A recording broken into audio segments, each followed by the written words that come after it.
I'm not just talking about an earthquake.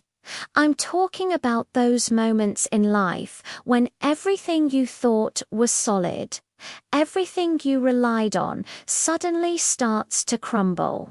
Your world is tilting, the foundations are cracking, and you're just trying to keep your balance. That's what it felt like for her. Let's call her alert. For Elara, the ground shaking wasn't a metaphor, it was a literal, terrifying reality. She lived in a city known for its beauty, nestled in a valley that had slept peacefully for centuries. But one morning, without warning, the earth woke up angry. It started with a low rumble, a sound that vibrated deep in your chest. Within seconds, that rumble became a violent roar.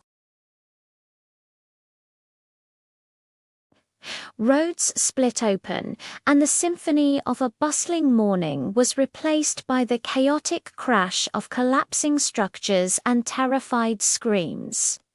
Elara was in her small apartment on the fourth floor when it hit. The world outside her window became a blur of dust and debris. Inside, her books flew off the shelves, dishes shattered, and the very walls seemed to breathe in and out. Her first instinct was pure, primal fear. She scrambled under a sturdy wooden table, her heart pounding a frantic rhythm against her ribs. Every aftershock, every groan of the building felt like a death sentence. In those terrifying minutes, which stretched into an eternity, she thought about everything she could lose: her family, her friends, her future. The ground beneath her was literally breaking apart. But then something shifted inside her. Amidst the chaos and the terror, a different feeling began to surface. It wasn't bravery, not in the way we see in movies. It was something quieter, deeper. It was resolve.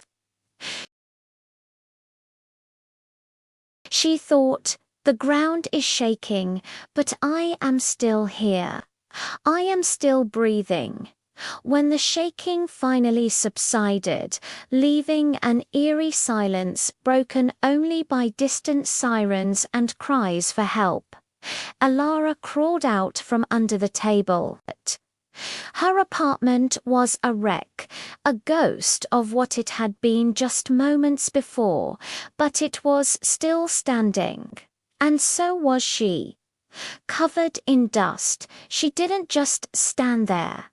She moved. She checked on her elderly neighbor next door, helping him find his glasses amidst the mess. She went out into the streets, which were almost unrecognizable.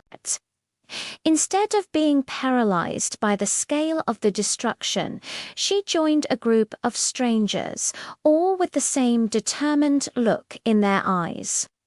They formed a human chain to clear rubble, searching for survivors, offering a bottle of water, a steadying hand, a word of comfort. In the days that followed, the true test began.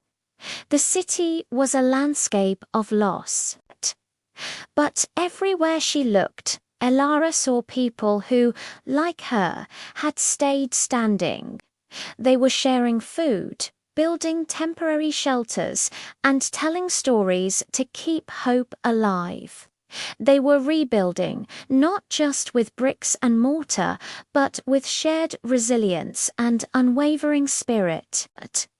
The ground had shaken them to their core.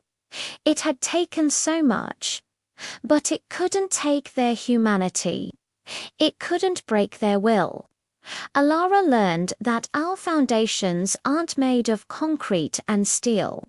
They're made of courage, compassion, and the incredible strength we find when we refuse to fall, even when the whole world is trying to bring us down.